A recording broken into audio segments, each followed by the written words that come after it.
Hello and welcome to Community Updates. I am Modele Akintokun. As advocates and catalysts for change all across Canada, Black women have established many key organizations that champion the advancement of equity and human rights. My guest today is Ms. Jessica Bowden, MSM, founder and CEO of Teens Now Talk magazine. Among other notable achievements, in 2015, she received the Meritorious Service Medal from the then Governor General. Ms. Bowden joins me in the studio to talk about her current projects and more. Ms. Jessica Bowden, you're welcome to the studio. Thank you for having me. Yeah. You are a woman of many parts. While researching and getting ready, I was in awe of all the many things that I found, and I'm just going to read them out so our listeners can hear. You are a woman of many firsts. You're the first African Nova Scotian to win the Model Search of Canada. You're the first female African Nova Scotian bodybuilding champion, and that's amazing. A top 10 professional model and choreographer, a fashion and hair salon owner, an actress, an author, a wardrobe consultant, and an inspirational speaker. Now that is amazing. I bet there's even a lot more if we were to ask. But my first question is this. It sounds like for all those firsts, you would have had to break so many different barriers to get a foot in the door. At the point when you were starting out. Tell us a little bit about that. Yes, it's when you think of firsts when you step back and look at it, but you don't think of it as being first when you do it. Because you have, this is the dream you want or the passion for something. And when I do a lot of my seminars, I use the word, one of my seminars is called No. And we engage people with the power to be able to understand no is not a negative. Okay, so no as in N-O. N-O. Okay. No is not a negative. My seminar pretty much lets people know that no means new opportunities. Come on now. So when you think of it this way, it's there. So when I'm doing these different things, I was told no several times. But 3 times really made the difference. And when I was doing hair, I was told no. Black people don't do hair in salons. They do them in their kitchen. You're not going to be busy, blah, blah, blah, blah. And then I was told no for modeling. I was too short, and my culture was not marketable. Wow. And back then, it was a different wording for it. I mean, they didn't say you were black. They just said you're not marketable at this moment, because we're talking back in 1976. Right. So there was no black models on the runway, and especially in our area here, it was not there. On a professional level, there was none. And then came public speaking, and in my community, I was raised in Mulgrave Park, which is public housing. And so I still seen our youth being able to grow and adapt. So I wanted to teach and, speak with them. And I'm told, no, they're not going to amount to anything. And I'm like, who are they? They is me. So they don't see me as being someone from that community, but yet they told me, no, I can't teach. And now you look back at those whole things, and they became pretty much the first, because then I became the first black model, right? So we took the professional level on that one there. Yeah. And I'm probably the top shortest professional model back then and to date. What's your height, sorry? I'm 5'7.5". Wow. And even when I went to the audition, I didn't even wear heels. I didn't even think. And so and so walking into that audition with, both 200 people who were like 5'9", 5'10", maybe some 5'11", plus heels. And I'm walking in just being 5'6", looking like a country bumpkin. That's why I tell people, competition is never my threat now, because I learned my competition back then. But it wasn't, it was just that whole, what you wanted to do. Like, you can't tell me I can't do something. That's your fear. So why are you going to put your fear on me and tell me that I can't do this because you won't do it? And then, you just work your way to see what you need and accomplish it. So those are some of the first. Like receiving the awards. When the one of them was the Hope, Success, and Empowerment Award, bestowed upon me by the then Governor General Michael Jean. And so the only other person that has that award was her. And I'm so honored for that award, because it's come from one to another. Yes. The Meritorious Service Medal. I mean, I'm from Nova Scotia. There's no black woman that has that award. Like, it shouldn't be the only. there shouldn't be any place for firsts anyway. I You know hear what I mean? you. But with those firsts, I use them as opportunities, again, to give away, Yes. share. Yeah. Because then I can give the information that I got to somebody else. They grow and I grow. Because as long as you hold information on, it's all it's going to do is whittle away and die inside of you. Right. Right? So whatever Yeah. you learn, you share it and give it back. So, but again, the first bodybuilding, a Nova Scotia bodybuilding champion. Yeah. No, I didn't plan on being a bodybuilder. I know, right? I was about to ask. No, I didn't plan on doing bodybuilding. We were doing a fashion, I was still doing very heavy in fashion shows. And you have to, you have your physique. Yes. But I went to a competition and, I was really catty. I'm like, they can't do that on stage. And my friends are all like, next day, they put a box of weights in front of my door and said, you had so much to say back then, back it up now. Wow. So I had 4 months to get ready for a competition. And we worked. And I went to the competition and I took first place as Nova Scotia bodybuilding champion. And the next day, I opened the paper and there's a white girl posing with my name underneath it. Oh my goodness. Yeah. Oh wow. Yeah. And so they we're so sorry, we'll do a reprint. No one reads reprints. So it's not what you achieve it's how this information gets into the communities. Exactly. Right? So so the world goes, I didn't know you were a bodybuilding champion. No, you wouldn't, because the person you seen wasn't my color. Oh my goodness. Right?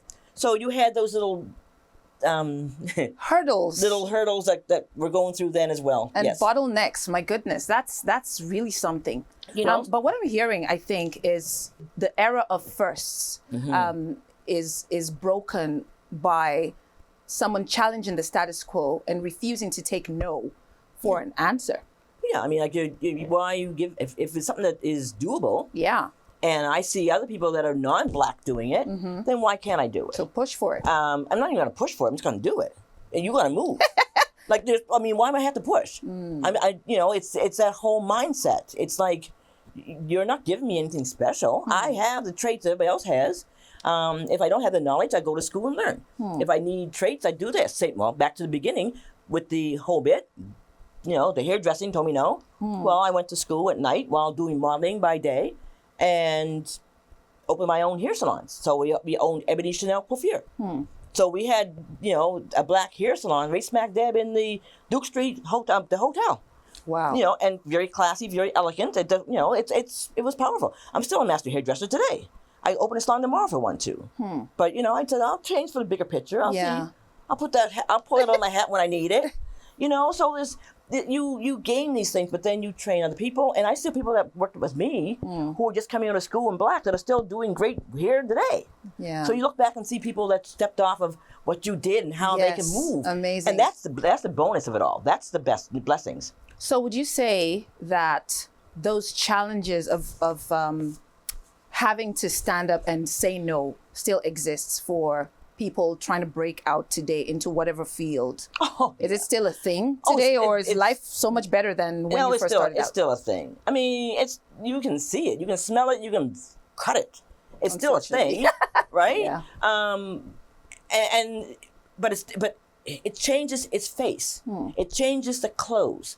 So it just changes by time and era, but it's still the same concept. So you should not have to have people today, doing certain things or in business. Yeah. Black women in business. I've been in business for 46 years. So it's not a new thing. It's not a new thing, but then they find one, celebrate the one, minimize the rest who got there before you. Right. Because now we're celebrating one. We're more than one. That is very true. You know what I mean? Yeah. But yet the mindset or society sees one. I always tell people, I stand on the shoulders of many. I stand on the shoulders of many. And whoever knows me will tell you, when I start my seminars, I usually say first, I'm here standing on the shoulders of many. Because I had people who helped me in my hairdressing. I had people who helped me in the modeling world. Now, they weren't black, right? But we had people who still stood there. Yes. But those people who stood there were standing in front so I wouldn't fall forward. Yes. The shoulders I was standing on are my sisters, mothers, and fathers who were holding me up. Correct. So, I look back at people who fought worse than I did to get where they are today. It's just that I tell people, don't minimize what you got. Like, don't minimize what talent and passion you got. So as we say, loud it. Loud it is right, you know?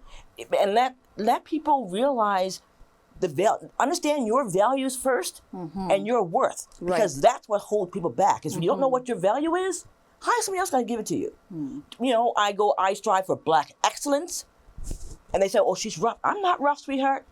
I'm not rough at all. But we have a level, and that level is not placed by nobody else but yourself. And if you go below your level, what they're going to do for you? Yeah. So the lift the paradigm Lift to it. an excellent level and keep it at an excellent And keep it at that level. And if you feel that you're missing on this and this and this, don't blame somebody else for it. Find out what you need. Right. Get educated and bring it move on. back up. Right. So you have that tools and you have that power. I also tell people I don't do handouts. I do hands ups. Correct. So I'm taking you with me. But if you want to stay there, listen, if my hand goes out, I got no ground. You can pull me in with you. It's about the results then. It's about the results. It's about bringing you to a level where you understand your worth and your value. Because, you know, I tell people, you're Black kings and queens. Amen to that. You know, like, act like you own your throne. Yes. You know, and then also from that, understand that you have people beside you who don't have that worth. Okay. Or, I shouldn't say don't have the worth. They don't understand their worth. So, or don't, you know, they're in a position that they need to be built. Help them, build them up. Like, you can't just take and not give. So build yourself, but build others around you. You can only grow if you're building something with you. Like when I do functions and when I do events and whichever, the impact that I may do one event, but I'm only seeing the impact before the event's done. Right. Because I know who's going to be touching. Right. So our backpack campaign, sure, we're okay. I heard about that. Yes, we're this backpack. It's our BLM backpacks, but yet it's more than just a backpack, because in the backpack is paper and pen. Yes. But the letter inside I write. Oh. And I tell them, I didn't know about the letter. In the bag, in this backpack, there's more than paper and pencil. It's opportunities and dreams. Yes. And there's people behind you who are backing you, which is why the backpack is part of that whole concept. Yeah. So people that are with you and helping you, it's a matter of reaching out and seeing what you need. Yeah. You know? When I think about the Black Lives Matter, the merch. Yes. That's it. It just tells me that your heart has been with the teens for a long time. Teens Talk Now magazine. Teens Now Talk. How did Teens Now Talk magazine? Apologies. Yeah. Teens Now Talk, TNT. Yeah. So how did that start? Well, the magazine started back in 2002. Okay. So that's how long the magazine's been working. 21 years. Almost, yes, 22 years. 22 years. Yes. Yeah. Yes, you're right, 21 years. Yes, you're right. Hey, girl. No, well, we're human. So with that whole structure, what happened was I injured my leg. Okay. And when I injured my leg, I couldn't do fashion shows. And one thing led to another, and I was in a cane for 21 years. Oh, wow. 21 years I was in a cane, with a cane. First cast, then long cast, short cast, then cane. Yeah. So the changeover happened because I couldn't be on runways with a cane. And my whole world just crumbled. And you're like, what do you do? Like, this is Jessica, the stage and the whole bit.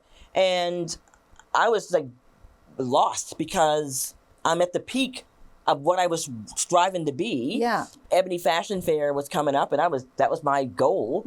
I wanted always to be on that stage. So when life gives you lemons, you make lemonade.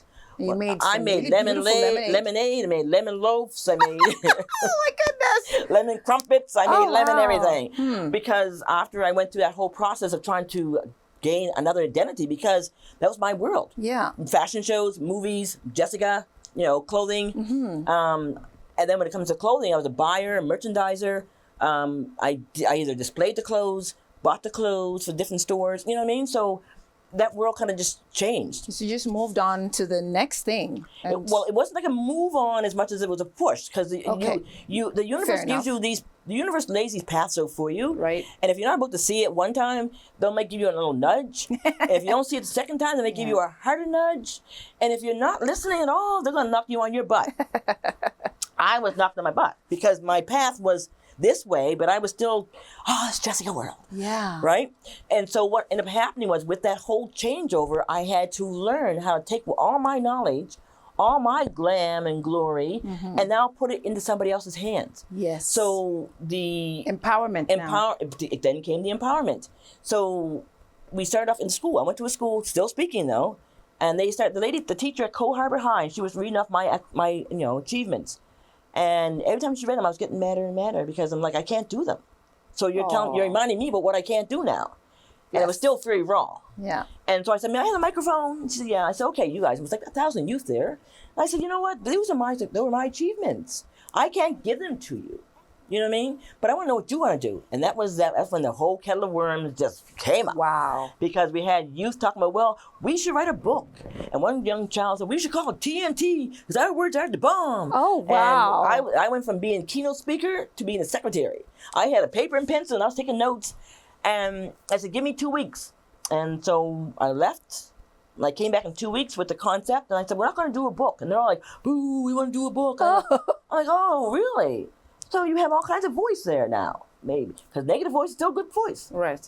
So I called the ones that were booing up to the stage. Yeah. After I got them to get their energy in there, they came up to the stage.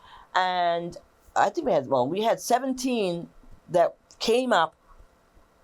6 are still with me today. Because I was going to ask, do the teens, post-teenage, feed back into Teens Now Talk? Yeah, they work. They feed back.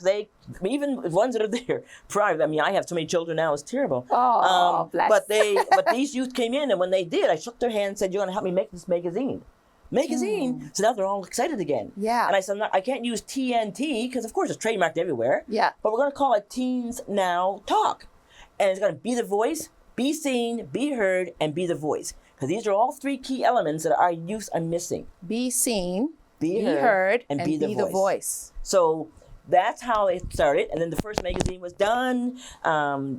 We had this huge giant launch for the magazine, all written by teens for teens. So our teens are the writers, they're the ones that do the interviews. They work with our professional team in videography and photography.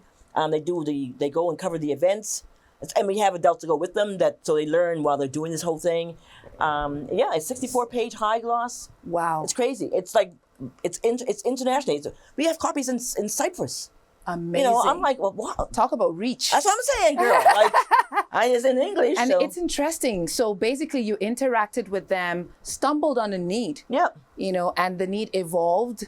And I became Pied Piper. I know, solution for the teens, by the teens. Yep. That's just amazing. And so the stories, and it's so funny because people are talking about issues like today and last year. Yeah. And I'm going, we announced that 4 years ago in the magazine. Oh, because the teens already said it. Go read the magazine. Like, there is different ones that are coming up, but the youth are the ones that are saying what they are and telling you. And then, if you're listening, you'll catch on. If you're not, go back and read the issues. They're in there. Even our celebrities, like our youth. The key line is people say, if you're in the magazine, you're touching gold. Because whoever's in our magazine becomes famous. It's crazy. Because of the reach. The reach is amazing. I'm not sure if it's a reach or I don't know what it is.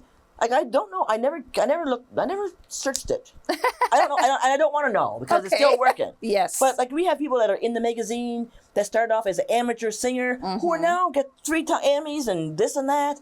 We have people who are doing sports that are, featured when they were just doing the first little gymnastics. Yeah. And now we look back and there's Julie Black who's doing fantastic stuff for herself. It may be that the youth took ownership because it was kind of like their dream that found a voice. So maybe the youth took ownership. But they were already doing it. You know what I mean? But it's just we're giving you a platform because remember, there's no place for a magazine for kids. Yeah. Where's teens getting magazines at? You can't get in them.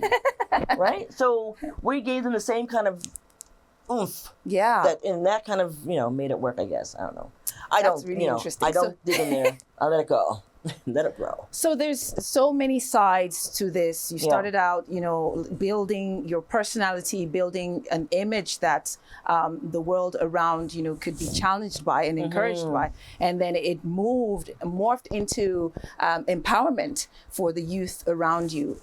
There are so many hats. I must have read out maybe about a dozen of them.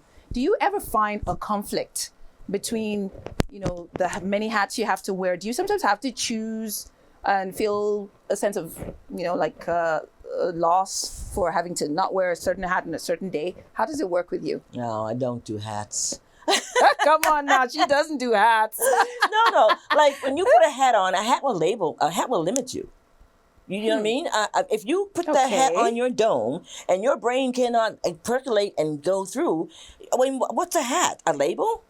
Oh, I'm the CEO today. I mean, I'm a CEO every day. right? Or I don't need to have that hat to make you see who I am. I'm not here to prove to you what I'm doing. I'm not here to jump over hoops so I can get your approval. Yeah. I mean, my hats I put on are all created because of the needs that I had created, that I see needs to be created, I should say. And each hat, as you use as a metaphor, would pretty much balance with each other hat, because when I take this hat off today from the store, I'm now putting on this hat that's you know what it is for planning my youth event. So the hat itself is not. I don't let the hat encase my thought processes. Gotcha. I don't let people's titles encase my courage or who I want to be neither. That's a phenomenal thought. You know what I mean? So if I'm walking up to somebody, well, hi, I'm CEO of such and such. Yeah, that's not telling me nothing. So it puts that. So the hats actually, they create a box, which is not helpful. It's a in box. the long run. I don't do squares on any of my designs, and I don't do. My designers will tell you, don't give me anything with squares on them. I'm like, put that square, put a circle in it, make it look less out of the box. Yeah. Think out of the box, because society puts you in boxes all day. Like you know, this community's this community's that, and this female's this. I mean, so that makes you super creative, because you're moving with the needs. Look, there's ebbs and flows. You're morphing with the needs. Listen, the ebbs and flows, and when you drop the ball, you say, okay, I mean, I have to take a break, pick the ball back up, and go back again, because there's no pressure on meeting somebody else's outcomes, because you're the creator, and you can stay fresh, solutioning, innovating, creating, and then you as the need arises. It's just finding people to be able to put those processes in place, because I don't do processes. You know, I'm like, you ideate, and then someone else. You're right. I ideate. And then someone else does the processes. That's amazing. So honestly, there should just be this pedestal where we just put, just say, you've been around so many circles, just throw an idea at us and we'll run with it and get the process down. Well, that's just it, because they, when things happen, one lady came to me and said, it's so funny, we're trying to raise the awareness of this organization and youth group that they had and this and that, and they're talking, and I'm looking at them going, okay, and what's 2 needs that you want? And they gave me the 2 needs, and I'm like, oh, okay. And then, who you want to bring to this place? And, she said, well, we want to get at least 100 people to come and do whatever. And I'm like, that's great. And she's like, yeah, I think it's phenomenal. I said, but I think it's even better if you have 500. So just take it up several notches. 500 people? I said, if you're putting aside the amount of time to get 1 person, the same amount of time to get you 10. That's true. And then, right? Small thinking. Like they say, small business. We don't do small business. It's a word I don't even put in my vocabulary. Really? I don't tell no. You're a small business. No, honey, I'm not a small business. I may be an upcoming business. Upcoming business. I'm a growing business. Growing business. Okay. I'm not a small business, because of course this noun small will make your mind think small. Will make people look at you and think, oh, funding. She needs a small amount of money. Oh, no, I don't need your $4 or $5 grand. I need your 45 to 100,000 to start me off with. Like, start thinking big. So when people let their brains grow, it doesn't mean you're on any kind of major dream. It's just like you got a plan. And if you don't have a plan today, you'll find people, because when you're open, you attract yourself to people who are like-minded. Yes. You open the door for people who maybe not like-minded but have ideas that you would never use. Yes, because you're open. You're open. You're objective. And they may come by and say, I never thought of that. I do this. Girl, I need you in my group because I need this, this, and this. Can I hire you? Oh, really? You want to hire me? I don't want to do it. Wow. Right? Oh my goodness. It's so broad. There's so many sides to it. But one of the resounding things that I've heard as we've talked is the fact that the paradigm needs to shift. It needs to expand. It needs to open up. I know you're up to several projects this year. Your hands are always busy creating, ideating. So I know that there's some gist in town about your fashion shows coming up. The shows. Yes, I know. Like, it was so funny. We used to do, before pre-pandemic, we did the shows, fashion shows, Stars and Fashions. Stars and Fashions. And so they were always, they're always great. Since the pandemic, of course, everything shut down. And then the funny thing with pandemic is that I see a lot of people take the pandemic and were stressing over, everything's just shutting you down. Yeah. And my friends looked at me like I was crazy. I said, oh, I got a vacation. Because I deal with youth. Youth are not in schools. So I can just, take a break as well and say, okay, I need to revamp, rethink, refocus, re. Yes. And then get some meditation in between that so I can go, Retreat, yeah. yeah. And so once all that happened, I then looked at my books, and I love writing in books. We have the computers, but I like planning in my book still. It's to me, it's old school. I don't know. But I like to see where's that. And then my office is like one whole huge wall is a chalkboard. And if you go in my office, you'll see my brain on wall. So you have a vision board. That's what it's called these days. Like, I know. big vision board. No, a vision board has more direction. Mine's just brain dump. Okay. Right? It's not idea map then. It's not even an idea map. It's just a brain dump. Like it's like I'll come down to the office, in my home office, and I'll say, okay, you know what? The fashion show, what's happening? Boom, boom, boom, and you move on. Mm-hmm. So when I go back to it again, it just gives me pointers of where I need to go next to make those ideas come to life. Yeah. Right? So I don't forget those thoughts because things move too quickly. Yes. So with the Stars in Fashion shows, we've said we're picking back up again. Okay. It's going to be the Stars in Fashion show, which is phenomenal. These shows are to die for. Nice. People who come to our shows, people know I do 2 words when it comes to my fashion shows, which is next year or sold out, because you don't get your tickets when you're supposed to get them, they're gone. Right? Wow. We give away diamond rings. These shows are I make the shows an event, so it's awesome. And then the other ones are Mini Apollo. Oh. So the Mini Apollo is just like the Apollo Theater. Okay. We did those mini stars that we know in the city and that are now Grammy winners and all kinds started on our stage, which when they were amateurs. Yeah. And so we had the VHS of some of them. That's how bad it is. Oh, wow. That's how long far back it goes, right? That's how far back some of these ones go. But those are 2 of the things that are coming in play. Okay. And then we also have the other show that we're going to be doing. We do one through our store because I opened the store in Scotia Square. Okay. What's it called? It's called UBU for You. UBU for You. And we have 2 major things that happen. Now, UBU for You is my wardrobe consulting company and keynote speaking company. Okay. I'm sorry, UBU is for that portion. I added the For You on there when they did the apparel. Oh, okay. So now you have that wardrobe consulting, you have the seminars that I do, now you have the apparel, which all happens in one. Yeah. But people walk by the store and they're going, UBU for You. And then they go, oh, you be you for you, because it's you being you for you. Me being me for me. Right. And then I'm getting Ubuntu. Because the 4 looks like a T.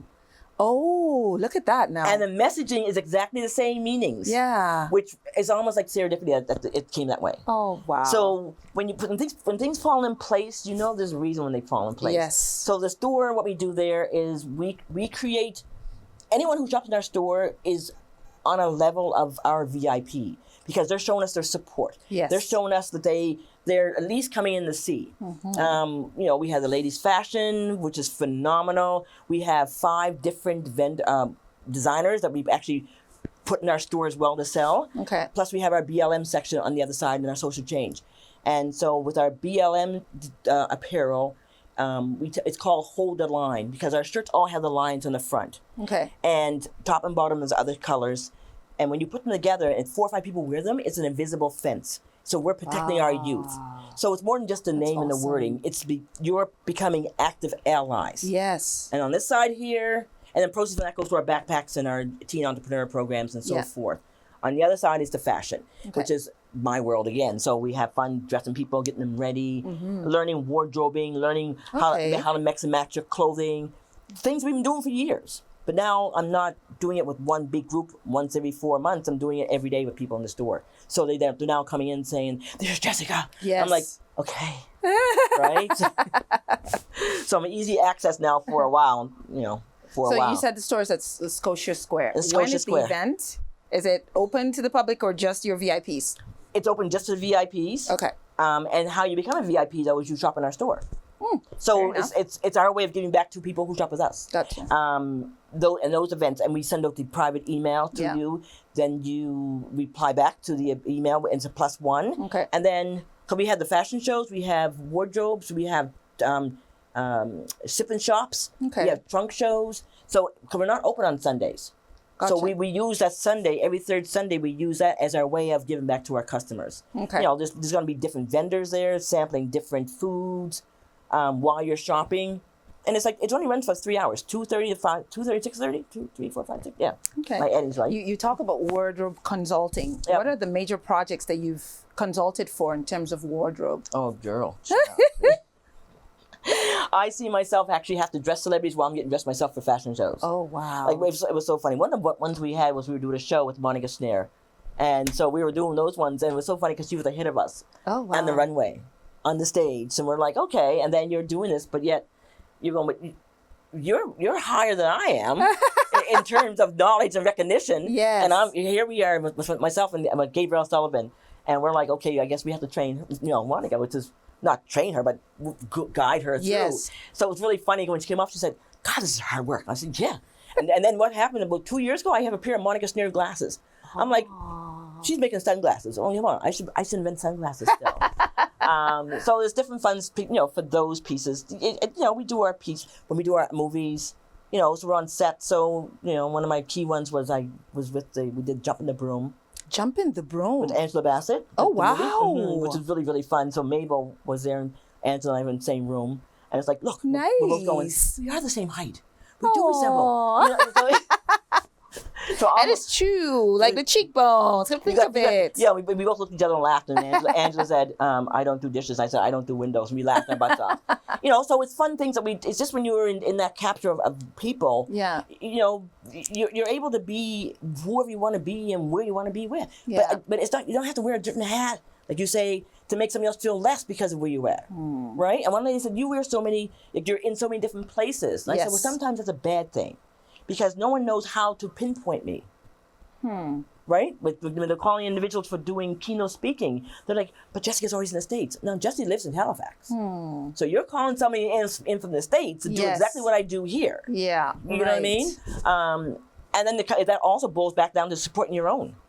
You must learn to support your own. If you don't support your own, how you expect it to grow? Right? So you see that as another barrier, as I call it, that we have to break down slowly, because there's no reason not to support. And people hear me say this all the time as well when we do our functions or when I'm putting on major events. I tell people, listen, another black business is not my threat.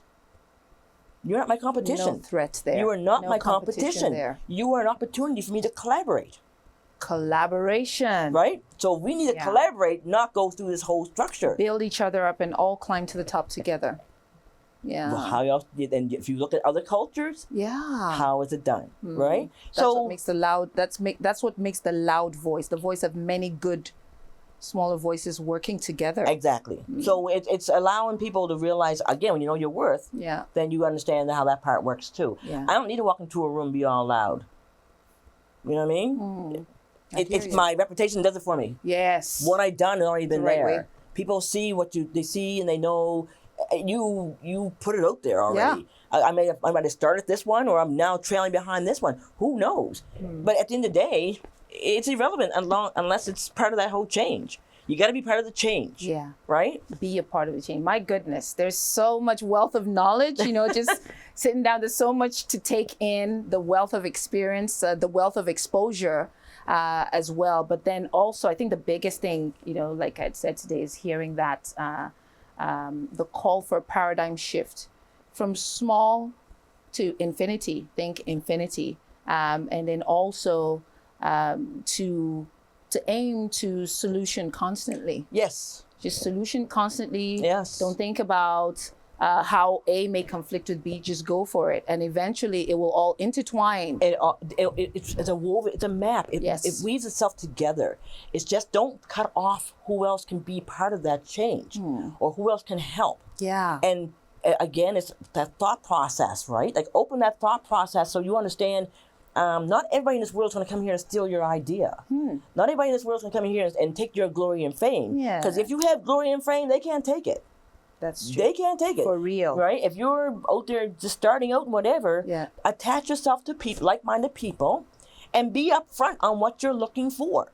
You should be able to give me a clear, concise idea of what you want. Mrs. B, because they call me Mrs. B, I'm looking to enhance my business on another scale. I don't know who I need to run into. I don't know who I need to speak with. Great.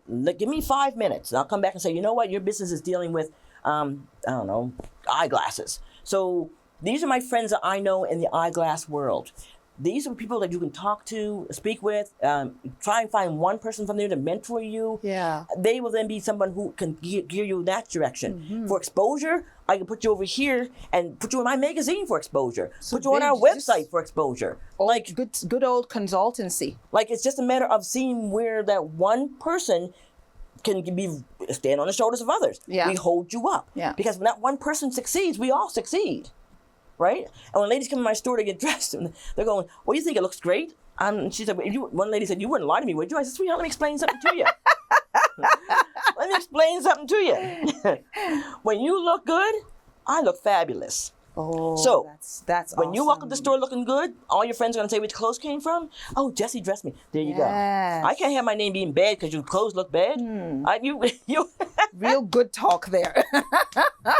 That's a good conversation that we have, you know what I mean? So, you know, you have to understand your own.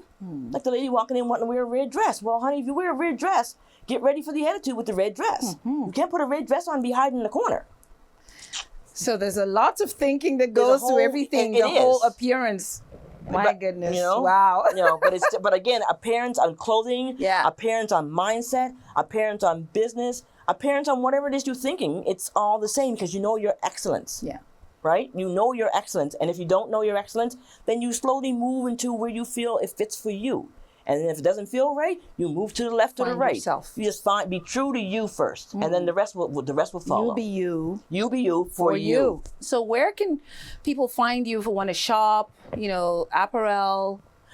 Well, and all this beautiful stuff you told us about. All the gorgeous stuff. Yeah. Our clothing store, which is UBU for You in Scotia Square Mall. Okay. That's in Halifax. Or they can shop online at teensnowtalkapparel.com. teensnowtalkapparel.com. Okay. So they have those two options to get access to great fashion, great knowledge. We've been tagged #1 for the awesome experience when they leave. Wow. Because people have left saying, "I have never had this experience in shopping." Because you're getting more than just shopping. You're getting fashion therapy. You're getting empowerment. When you leave, we give you a inspirational card. You pick your own card when you leave, which has a message on it that, you know, it will empower you on courage or fear or hope. Whichever it is you pick, it's meant to be from the universe. So that's just awesome. You have, it's great shopping, great value, gorgeous lines that some people don't even have here. We're some lines we only carry. Yeah. So we're in Scotia Square Mall, which is in Halifax, or all over the world on teensnowtalkapparel.com. Awesome. Like it's just, we got you. Yeah. Thank you very much. I've been talking to Miss Jessica Bowden, MSM, founder and CEO of Teens Now Talk magazine. If you made it this far with us, you might as well subscribe to this channel for more conversations like this. I am Modele, and I will see you soon.